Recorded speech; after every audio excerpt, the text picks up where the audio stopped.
Le dernier Conseil des ministres, tenu au palais présidentiel, a vu l'adoption d'un projet de loi sur le Code du travail après une consultation du gouvernement, des employeurs et des travailleurs. S'il reçoit l'assentiment des députés, ce projet va corriger les insuffisances de la loi précédente, numéro 95-15 du 12 janvier 1995. Il devrait contribuer au renforcement de la compétitivité, de l'efficacité des entreprises et lutter contre la précarité de l'emploi, promouvoir la liberté syndicale et d'améliorer les conditions de vie des travailleurs. En Côte d'Ivoire, le secteur minier a enregistré un investissement de plus de 426 milliards de francs CFA en 2014. 158 entreprises ont obtenu au cours de cette année un avis favorable pour bénéficier d'un code d'investissement contre 126 en 2013. 65 parmi elles ont effectivement finalisé la réalisation de leur investissement pour un montant de 213 milliards de francs CFA au cours de cette même année. Tous ces investissements ont favorisé la création de plus de 7000 emplois permanents.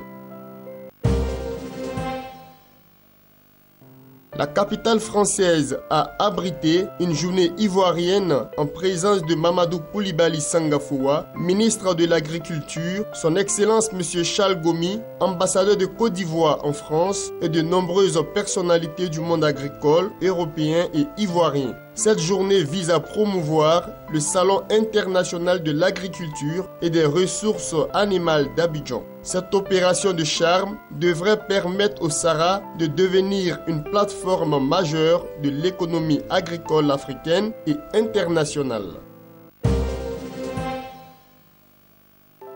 Les produits de grande consommation, notamment le riz, vont subir une baisse de prix en Côte d'Ivoire. L'annonce a été faite au terme du séminaire gouvernemental présidé par le chef de l'État, Alassane Ouattara, le mardi dernier au palais présidentiel. Cette décision s'inscrit dans le cadre de la lutte contre la vie chère, une des priorités des autorités ivoiriennes pour améliorer le niveau de vie de la population.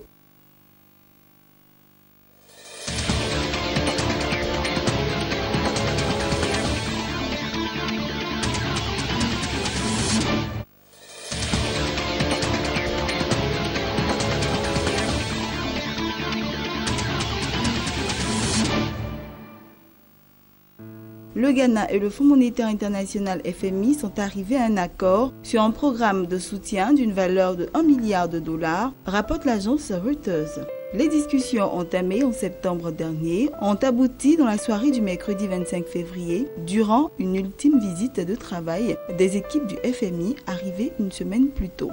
Les détails de l'accord n'ont pas encore été rendus publics et le programme d'aide doit encore être approuvé par le conseil d'administration du FMI, dont la décision est attendue en avril.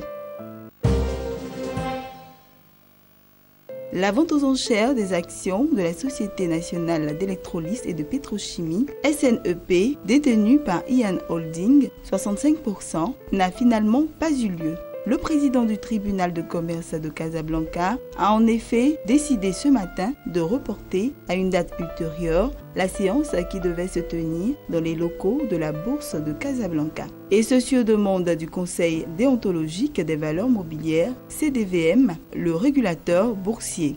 Il s'agit d'un simple report, mais nullement d'une annulation de la décision d'exécution de la vente aux enchères, précise toutefois notre source.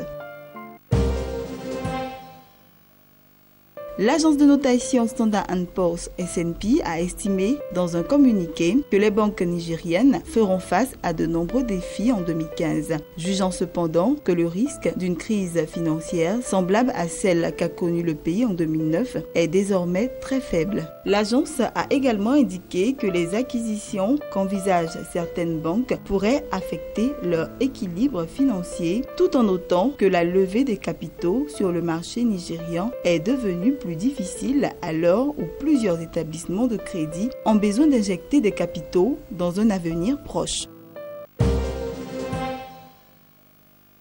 La croissance de l'économie sud-africaine s'est nettement accélérée au quatrième trimestre 2014 avec une hausse annualisée du produit intérieur brut PIB de 4,1% sur la période contre une augmentation de 2,1% au trimestre précédent selon les données publiées par l'Agence nationale de statistique. Par rapport au même trimestre de l'année précédente, la hausse du PIB est de 1,3% sur les 3 derniers mois de l'année contre plus 1,6% au troisième trimestre. Le PIB de l'Afrique du Sud a notamment progressé grâce à une bonne performance du secteur industriel ainsi qu'à une reprise des mines affectées par une très longue grève dans le platine au début de l'année écoulée. La Banque centrale sud-africaine a estimé dans son dernier rapport que la croissance de l'économie sud-africaine se situera à 2,5% en 2015 et à 2,9% en 2016 contre 1,4% en 2014. Le FMI s'est montré plus pessimiste le 20 janvier, ne prévoyant plus que 2,1% cette année et 2,5% l'an prochain après 1,4% en 2014.